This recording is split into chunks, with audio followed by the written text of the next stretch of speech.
Russia will tell you this war is going their way.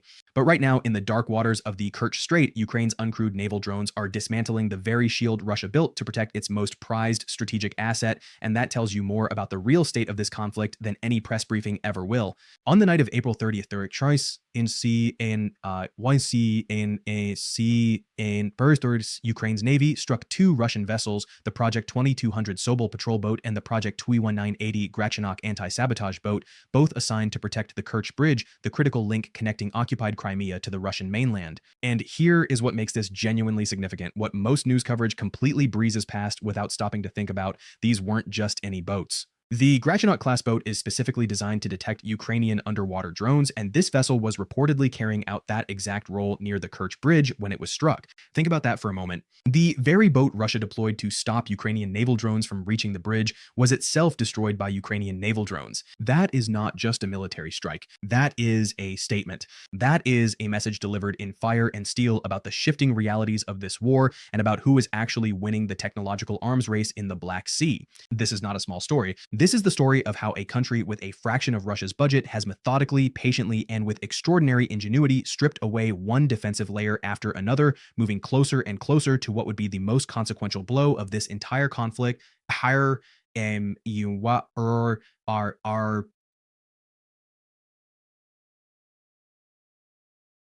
per our and Yizar a of Russia's physical connection to Crimea. Now let's slow down and really understand what we're dealing with here, because the mainstream coverage tends to treat these strikes as isolated news flashes, one explosion after another, without ever stepping back to see the larger architecture of what Ukraine is actually building. And when you do step back, what you see is not chaos. What you see is a campaign, deliberate, sequential, and accelerating. The Crimean Bridge, also called the Kerch Strait Bridge, spans 19 kilometers across the Kerch Strait between the Taman Peninsula of Krasnodar Krai and the Kerch Peninsula of Crimea. Built by Russia after its illegal annexation of the peninsula, it cost the equivalent of roughly 3.8 cows, sure, in 2 billion euros, and stands as the longest bridge ever constructed by Russia. Putin personally inaugurated it in 2018, driving across in an orange dump truck in one of those carefully staged performances of imperial confidence that he loves. The message was unmistakable. Crimea is ours permanently, and here is the steel and concrete to prove it. And for Russia, this bridge was never just infrastructure. It has a symbolic purpose. So, it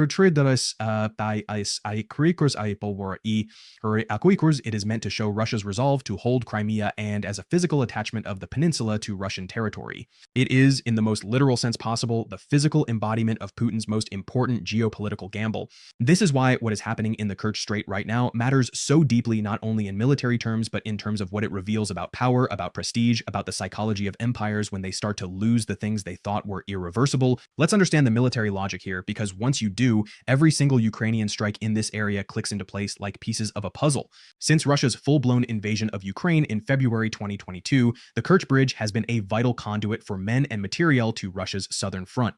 Crimea was and remains the basis for lines of communication on the southern strategic flank of Russian aggression, and the territory of the peninsula allows for the deployment of significant groups of troops and supplies of materiel resources. Crimea is home to the main base of the Black Sea Fleet and a network of airfields for conducting airstrikes on almost the entire depth of Ukrainian territory. So when we talk about the Kerch Bridge, we are talking about the jugular vein of Russia's entire southern military enterprise. Cut that, and you do not just inconvenience Russian logistics, you fundamentally alter the strategic calculus of the entire war. And Ukraine has understood this from very early on. What followed has been one of the most sustained, creative, and asymmetric military campaigns in modern warfare. A truck bomb in October 2022 collapsed part of the road deck. Naval drone attacks in July 2023 blew up sections of the bridge again. In June 2025, the SBU conducted what it described as a unique special operation, mining the underwater supports of the bridge's piers with the equivalent of 1,100 kilograms of TNT, causing severe damage to the underwater support structures. Each of these operations was more sophisticated than the last. Each one forced Russia to escalate its defensive posture around the bridge, pouring more and more resources into protecting a structure it can never fully secure because the threat keeps evolving faster than the defense. By Ansa Ani. And now, with the April 30th strike on the Sobol and the Grachanok, we are witnessing the latest evolution. Ukraine is no longer just trying to get past the defenders. Ukraine is systematically eliminating the defenders themselves. The Project 2200 Sobol-class patrol boat has a full load displacement of 57 tons, a length of 30 meters, and a crew of 6. These boats are equipped with a 14.5mm machine gun and are operated by the Border Service of the Federal Security Service of Russia with a maximum speed of 47 knots. Their purpose is to protect coastal zones and intercept high-speed targets. So here you have a specialized FSB boat built for speed and interception, tasked with destroying exactly the kind of weapons Ukraine used to destroy it. The irony should not escape you. The Grachanok anti-saboteur boat is significantly larger, with a displacement of 138.7 tons and a length of 31 meters. It is equipped with a sonar system, an unmanned underwater vehicle, and a diving chamber, and is armed with a special grenade launcher system designed to detect and neutralize underwater threats. Russia did not station ordinary guard boats at its most precious infrastructure. It stationed specialized anti-drone, anti-diver, anti-sabotage vessels, and Ukraine hit both of them on the same night, causing what the Ukrainian Navy described as irrecoverable losses. Shurish away so and Yurasim out Vidor Inis is meaning people died.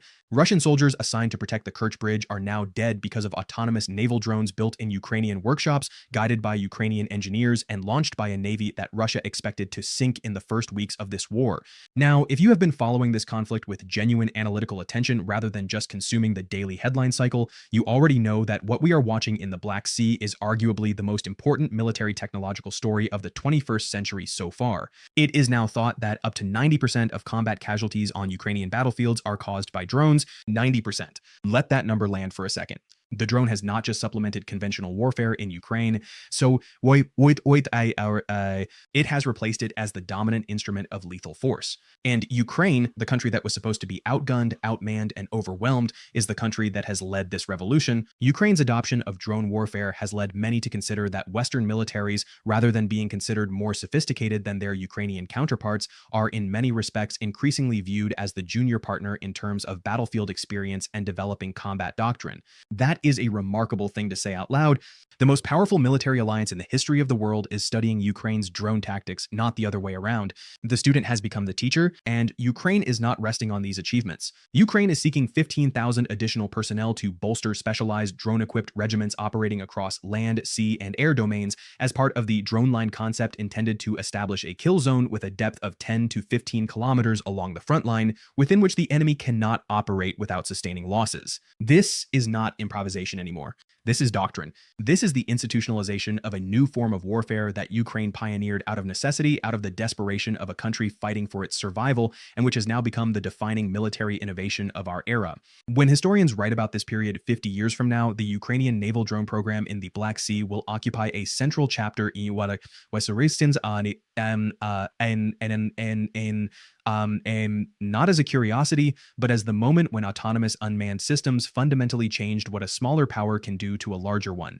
And let's bring this back to geopolitics, because that is really what we are here to discuss. Because the Kerch Bridge story is not just a military story, it is a story about power, about legitimacy, and about the unraveling of a geopolitical order that Putin spent decades trying to construct. When Russia seized Crimea in 2014, the assumption in Moscow was that this was permanent, that the West would grumble, impose some token sanctions, and eventually accept the new reality the way it had accepted so many Russian realities before. The Kerch Bridge was the physical anchor of that permanence.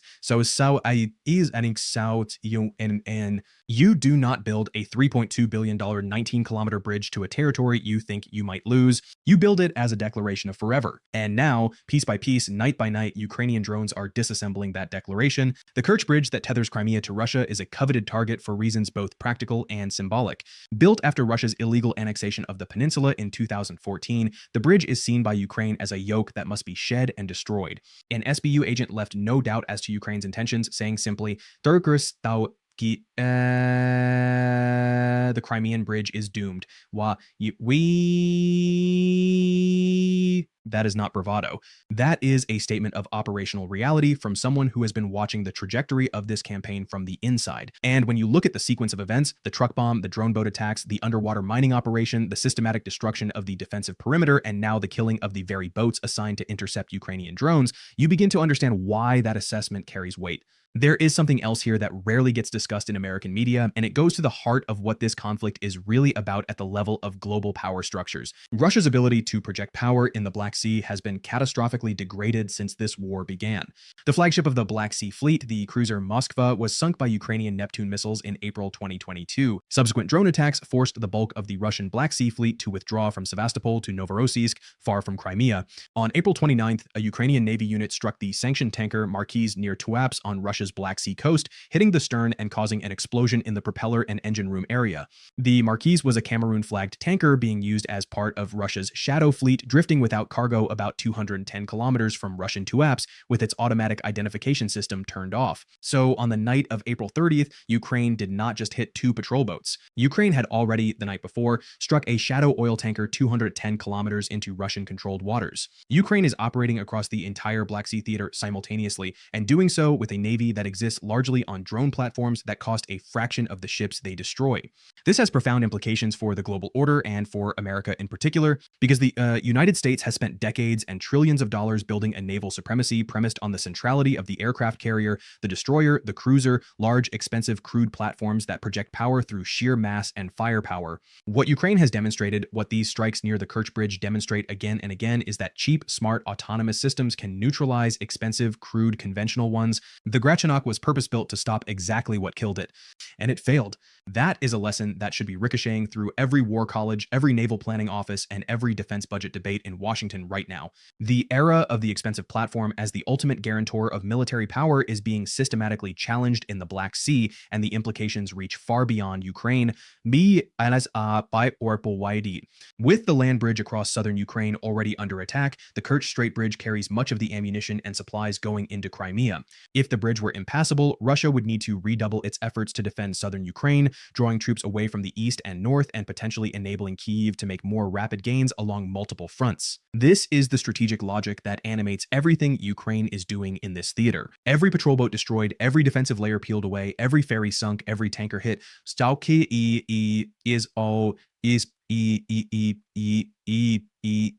All of it is in service of the same ultimate objective, making the Kerch Bridge untenable as a logistics artery, forcing Russia into an impossible choice between defending everywhere and defending nowhere.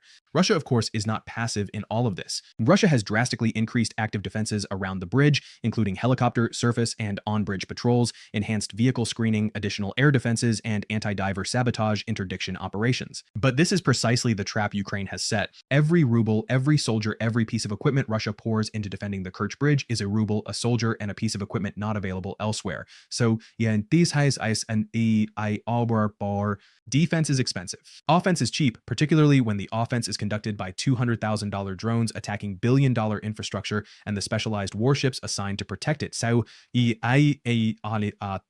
Ukraine has forced Russia into a defensive crouch around its own symbolic achievement, and the cost of that defense keeps rising while the bridge's actual military utility keeps declining. There is a deeper narrative here about the nature of this war that I think Americans need to sit with, because it cuts against several comfortable assumptions that have shaped Western policy since the beginning. The assumption that Russia's conventional military superiority would determine the outcome. The assumption that Ukraine could not develop indigenous high-technology weapons capable of striking deep into Russian-controlled territory, then these the assumption that economic pressure and sanctions would be sufficient to degrade Russia's military capacity in any meaningful time frame. So, all of these assumptions have been tested, and all of them have been found wanting, not through any single dramatic event, but through the slow, grinding, patient accumulation of Ukrainian tactical innovation over 3 years of the most intense industrial-scale warfare Europe has seen since 1945. What the April 30 strike on the Sobol and the Grachanok tells us, what every strike in this sequence tells us, is that Ukraine is not losing this war in any meaningful strategic sense. Ukraine is methodically, professionally, and with extraordinary creativity dismantling Russia's capacity to hold what it seized. The Kerch Bridge, Putin's monument to the permanence of Russian Crimea, is increasingly a monument to something else entirely. Somers proportions in a currency to the limits of imperial overreach, to the costs of miscalculation, and to the remarkable capacity of a free people defending their homeland to innovate faster than an authoritarian system can adapt. The bridge still stands. The drones are still coming, and every night in the Kerch Strait, the story of this war is being written one strike at a time. It's